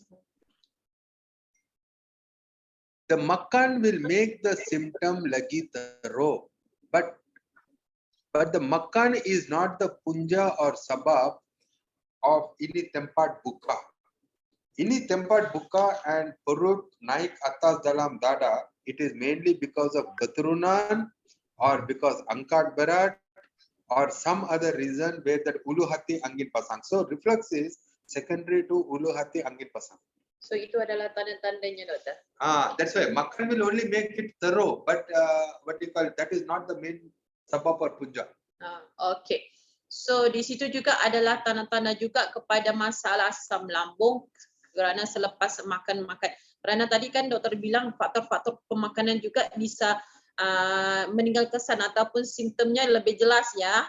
So untuk Pak Douglas itu adalah dikategori sebagai adalah tanda-tanda bapa mempunyai masalah asam lambung. So selanjutnya bisa aja ya check up sama Dr. Rajkumar. So kita akan lebih mengetahui gimana kondisi masalah asam lambung Pak Douglas ya. Okey Bu, kita ajukan lagi ataupun gimana, ada berapa minit lagi ya kita untuk soal jawabnya? Ya, kita lanjut ke Ibu Lindayati ya. Jadi teman-teman banyak pertanyaan di room chat ya, tapi nggak semua kita bisa jawab ya. Karena mengingat waktunya kita sampai jam 11 aja ya.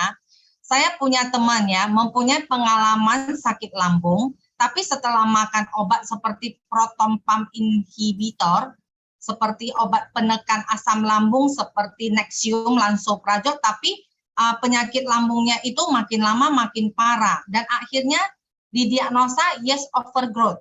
Nah, jika kita makan obat, asam lambung akan meningkatkan terjadinya yeast overgrowth. Pertanyaannya, apakah yeast overgrowth ini penanganannya bagaimana?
Okay, if you see some of my slides, can we go to the slides? Okay. Can we go to the slide? Sebentar I will ya. show you this slide. Untuk soalan Ibu itu sebentar ya, dikirim dicek dulu ya. Oke. Terus ini saya lanjut aja sambil dokter mencari slide ya Ibu Ania. Ini ada pertanyaan, bagaimana kalau kita mau ke Pantai Hospital cek lambung, PIC-nya siapa? Tadi sudah diberikan nomor dari Ibu Aini ya di room chat ya. Atau teman-teman boleh menghubungi tim Pro Advance ya yang mengundang teman-teman untuk mendapatkan informasi-informasi mengenai Rumah Sakit Pantai. Oke, udah jumpa. Ibu bisa kami share ya? Boleh.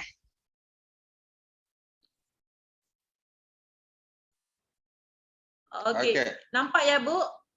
Ya, nampak. Bisa dibesarkan. Oke. Sebentar. I share in the screen. Okay. Ya, oke. In case you tada what you call buat rawatan or patient tada makan ubat or something, in case you tada buat operation, long-term complication you can tengok sini kan, is you can have pendarahan and cell tukar to cancer boleh mungkin. Masalah ni, in case patient tamau operation for operation lambung tamau, just mau makan ubat saja, PPI, that is lansoprazole, Nexium, Voxenty, Dexilant, banyak ada. When the patient keep on makan ubat saja, it will cause atrophic gastritis. Masalah ni, the dinding dalam perut will become nipis. Because you makan ubat, ini cell will become flat because you are trying to make the acid kurang. Kan? So, when it causes atrophic gastritis, nama of masala is when the dinding of perut become nipis, nama is atrophic gastritis. So you tengok sini, whenever patient start having atrophic gastritis because patient makan ini ubat lama, patient will have Helicobacter pylori, kuman, ini sama. So that is why the yeast, whatever you call it, yeast ka, kuman ka, dalam perut, it will become tinggi. Okay. Okay, itu adalah persoalan untuk yeast growth. So what you call masalah ni, patient is stuck between the two difficult situation. Okay, untuk rawatan. Yes. Rawatan is we need to settle with surgery. If you keep on taking ubat, this is what will happen. That is why patient will have yeast growth and line kuman will come into the perut. Okay, so bermaksud untuk masalah yeast growth itu harus dioperasi ya Bu Tata. So ultimately it goes back to the same thing. Do the operation as soon as possible, itu saja. Okay. Kita lanjut dengan Ibu Aini. Saya cuma bisa lanjut dengan 2 pertanyaan terakhir ya Ibu Aini ya. Ya. Nah, ini untuk Pak Bobby, sebenarnya kan ini dokter bagian lambung, tapi pertanyaan Bapak saya baca juga ya. Dok, apakah ada efek sampingnya kalau kantung empedunya kita buang? Untuk soalan sebentar yang di mana ya? Vincent ya? Bobby. Bobby atas. Bobby. Effects. Terakhir nanti ke Winston aja ya Ibu Aini, habis itu kita selesai. Nah, bagi teman-teman yang tadi sudah melakukan pertanyaan, saya akan memberikan merchandise-nya ya. Jadi harap teman-teman yang ada namanya bertanya, jangan leave Zoom dulu nanti ya. Okay. Selepas buat operation for what you call masalah hampadu or batu hampadu, selepas operation, kembung sikit, what you call makan tada hadap, that kind of a feeling will be there, lebih kurang 1 bulan, 2 bulan. After that, it will be okay.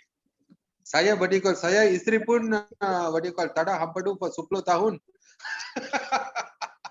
Efeknya gimana dokter? So just efek 1-2 bulan, perut sikit kembung and tada selesa sikit, ini sama boleh mungkin, hadap sikit kurang. But otherwise after that will be biasa lah. Okay. So contoh saya istri pun tada hampadu 10 tahun. she's okay only. So bermaksud kalau udah dibuang empedunya, kantong empedunya, masalahnya untuk permulaan ya 1 hingga 2 bulan itu sedikit tidak nyaman dan ketidakselesaan itu ada. Tapi selepas itu bilangnya dokter nggak ada apa masalah kerana wife ataupun isteri Dr. Rajkumar juga tidak punya empedu, kantong empedunya udah lebih kurang 10 tahun. Terus sekarang kondisinya bagus dan aman. Till now she did not buang me out of the rumah, so bagus lah. She's okay. So bermaksud kondisinya masih bersama Dr. Rajkumar, so nyaman lagi. So nggak ada masalah kalau kantungnya udah dibuang selepas operasi, ambil sedikit masa 1 hingga 2 bulan. Tapi seterusnya seperti nomor, nggak khawatir ya Pak Bobby, Katanya Dr. Rajkumar kondisinya masih aman, masih bersama lagi sama Dr. Rajkumar, tidak dibuang katanya. Ya, pertanyaan terakhir ya, ini menarik ya, karena ini kesukaan Dokter Ras kan, Ibu Aini ya. Oke. Dokter, Ya, Dr. bagaimana Rajkumar, iya, Dokter, bagaimana sebenarnya efek kopi dalam lambung kita?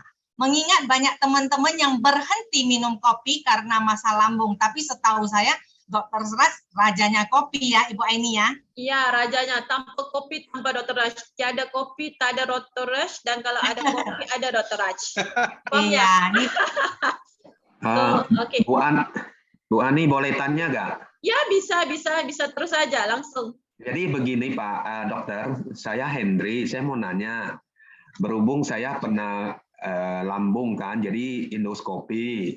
Setelah endoskopi dan hasil endoskopi baik-baik aja, namun diambil satu sampel pergi cek, ternyata positif ada kuman. Jadi setelah itu dokter yang menangani saya kasih obat minum 2 minggu dan minggu keempat dites lagi, ternyata sudah negatif, jadi gak ada kuman. Namun dalam 2 bulan ini tetap ada sendawa-sendawa. Nah itu gimana dokter ya, atau Bu Ani bisa terjemahkan. Ini saya dari Hendri ya, jadi sering sendawa-sendawa gitu.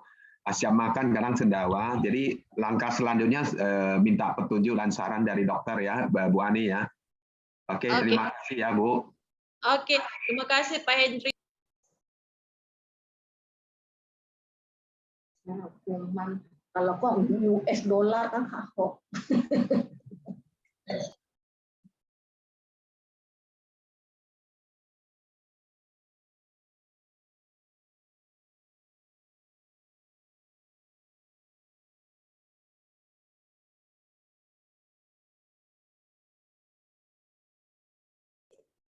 What is his name, Mr. Pak Vincent? Hendri, Pak Hendri. Oh, Pak Henry. Ah, Okay, Pak Henry.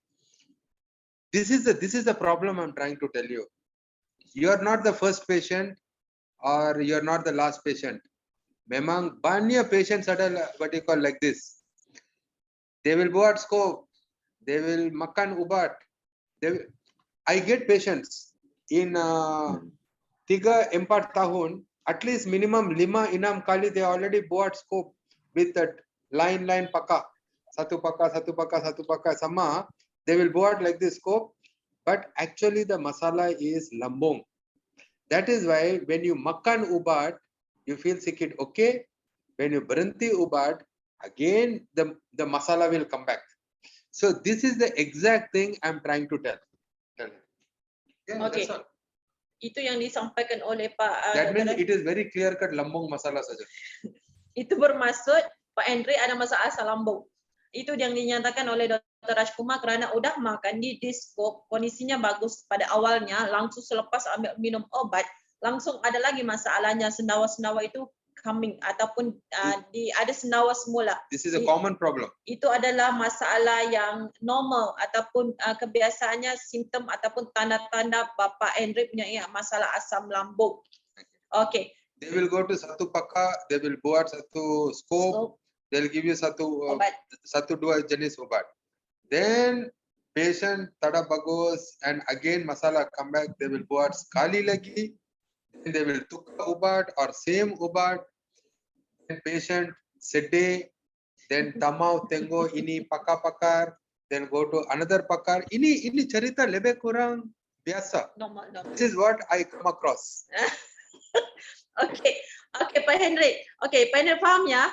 Ini yang disampaikan kerana di sana ini hari ini kita berbicara berkaitan masalah ma dan juga asam lambung, di mana rawatan yang sebelum ini hanya skop minum obat, di skop lagi dan minum obat, tapi tanda-tanda ataupun sendawanya masih ada. Itu bermaksud ada masalah asam lambung. So untuk masalah asam lambung di sini saya bawakan Dr. Rajkumar.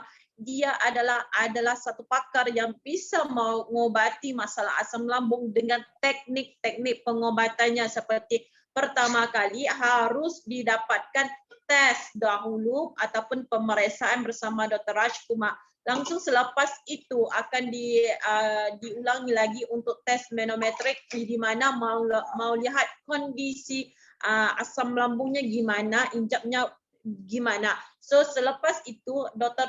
Rajkumar akan memberikan kata putus ataupun penjelasan sama ada harus dioperasi atau gimana. Selepas itu, selepas dilihat Dr. Rajkumar, Dr. Rajkumar akan informasi sama Pak Hendrik. Okey, ini kondisi harus dioperasi. So nanti Dr. Rajkumar akan jelaskan gimana caranya untuk operasi asam lambung.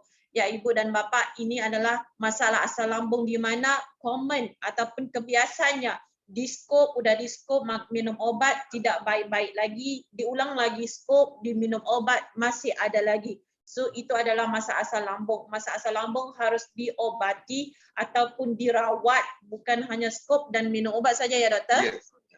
These are the people who are supposed to do the manometry and pH manometry. Okay, so dibilangnya Pak Hendrik harus lakukan tes manometrik dan juga pH manometrik test sama Dr. Rajkumar, Pak Hendrik. Bisa aja ya nomor saya book appointment sama Dr. Rajkumar, Pak Hendrik ya. No. Baik, terima You can kasih do ya penjelasan anyway. dokter. But I'm just giving you the jawab for the swalan saja lah. Ini I bad too much. Okay, it's okay. Gurau-gurau aja ya, jok-jok saya Pak Hendriknya. Itu bermaksud masalah Pak Hendrik harus dilakukan tes manometrik sama pH manometrik Yes, test ya Pak Hendrik, kerana berulang kali kondisinya masih nggak dirawat kerana habisan minum obat, ditukar obat dan juga masih ada masalah. Itu persoalan dan jawapannya untuk Pak Hendrik ya. Okey, ini yang soalan terakhir. Apakah efek minum kopi dalam lambung kita? Mengingatkan banyak teman-teman yang berhenti minum kopi kerana masalah lambung. Okey, doktor. Tak boleh minum. See, memang when you minum coffee or tea, it will cause more acid keluar and asam lambung masalah will become lagi teruk. Okay. But memanglah sama orang mau minum sikit kopi. So kopi teh tak boleh. But coffee or tea campur with susu boleh lah, because it will cair the effect of the coffee.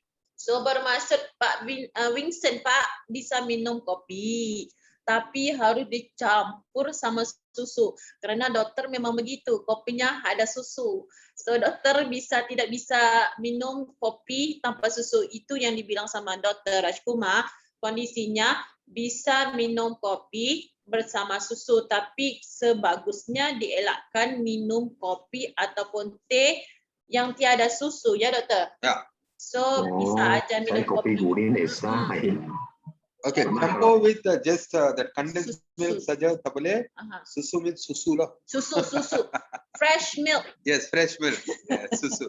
Like coffee latte style. Cafe latte bisa Pak. Latte style. Americano nggak bisa, karena nggak ada susu. Correct. Latte style. Oke. Ya. Terima kasih Dr. Ras ya, mengingat waktu kita Ibu Aini sudah menunjukkan pukul 11.12 di Medan dan sudah pukul 12.12 di Malaka ya. Ya, benar. Ya. Jadi setelah kita bahas mengenai yang tadi tentang lambung, kita tahu sakit dan pengobatan itu pasti sangat mahal. Jadi ingat teman-teman, lindungi kita dengan Black Card-nya Prudential bukan karena mau mengobati sakit, baru kita cari insurans ya, tetapi kita harus mempunyai insurans itu untuk berjaga-jaga bila diperlukan di kemudian hari karena biaya pengobatan itu sangat mahal. Jadi special thanks kita kepada Dr. Raj dan Rumah Sakit Pantai Hospital Melaka yang hari ini hadir dan memberikan sangat bagus informasi-informasi kita, dan tentunya untuk nasabah-nasabah ataupun yang belum menjadi nasabah boleh mengontak teman-teman yang mengundang Anda hari ini. Jadi ingat ya, Black Card Prudential itu sangat bagus ya dan punya kerjasama dengan Rumah Sakit Pantai Hospital Air Keruh, memberikan fasilitas antar jemput dan banyak banget ya fasilitasnya. Nah teman-teman, kita jangan berlalu dulu, kita buka video, kita dokumentasikan acara kita hari ini dengan buka video bersama-sama dan kita akan foto bersama-sama dengan Ibu Aini dan Dr. Raj. Untuk teman-teman yang tadi bertanya, nanti boleh call saya ya, saya akan kasih merchandise untuk teman-teman yang namanya atas nama Susi, Maria, Johnson, Denton, Rudy, Hansin, Tata, Douglas dapat ya, Lindayati, Bobby, Winston, dan Bapak Hendry Tan yang terakhir. Dan Ibu Olivia yang tadi sudah berpartisipasi sama saya untuk ice breaking-nya. Nah, ini juga udah ada di chat ya, bahwasannya untuk informasi bisa hubungi Ibu Aini lewat WA-nya ya, plus 6010 400 3520. Yuk teman-teman, kita buka video. Dan untuk teman-teman ya, yang tadi kita ada jadwal ya, maksudnya kita udah ada list namanya, yang hadir 30 pertama di acara Zoom kita hari ini juga kita akan berikan merchandise-nya. So, jangan berlalu dulu teman-teman, nanti saya akan data nama teman-teman ya. Oke, bisa ya? Should I put my It's okay. No, no, it's okay, nice. Okay. Oke, ya, betul. Kita pasti. Oke. Okay. Nice.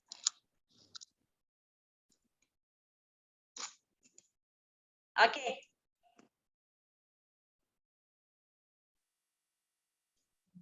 Oke, view. Oke ya. Oke, terima kasih Bu Aini dan Dr. Ras ya atas partisipasinya hari ini, dan terima kasih atas dukungannya dari Rumah Sakit Pantai. Selamat long weekend ya untuk teman-teman. Ya. See you. See you. Bye. Thank you dokter, thank you Ibu Ani. Most welcome. Bisa ketemu lagi ya. Oke, jadi teman-teman boleh hubungi Ibu Aini atau Pre-Advance untuk berkonsultasi ke Rumah Sakit Pantai Hospital Air Kerum Melaka. Ya pasti, nanti saya akan ke Medan untuk kita ada acara apa-apa nanti saya ke informasi sama tim Pre-Advance di mana kita bisa langsung konsultasi terus ya bersama saya. Kalau dokternya bisa harus ke Melaka lah. Iya, benar. Oke, terima kasih Bu Yanti. Oke, terima Ibu kasih. Darbawani, Ibu Agustina, for the all team from Pro Advance. Thank you so much. Thank you for your support. We will work together very soon. In case kalau ada rezeki ya, dibilang bahasa Melayunya. Kalau ada rezeki, saya akan ke sana. Kita akan bawa langsung sama dokter pakar spes kita. Kita akan lakukan talk secara fizikal di Medan ya. Oke, terima kasih.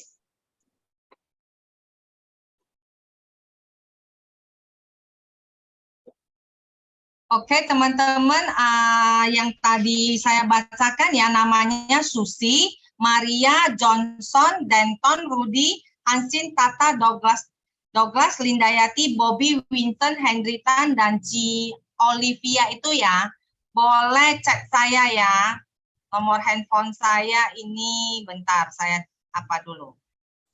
081265176110.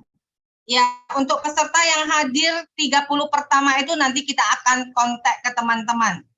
Yang saya sebutkan namanya yang tadi dengan Ibu Olivia itu nanti tolong cek ke saya ya. Oke, teman-teman boleh tinggalkan ruangan Zoom. Selamat weekend. Sampai jumpa di acara berikutnya.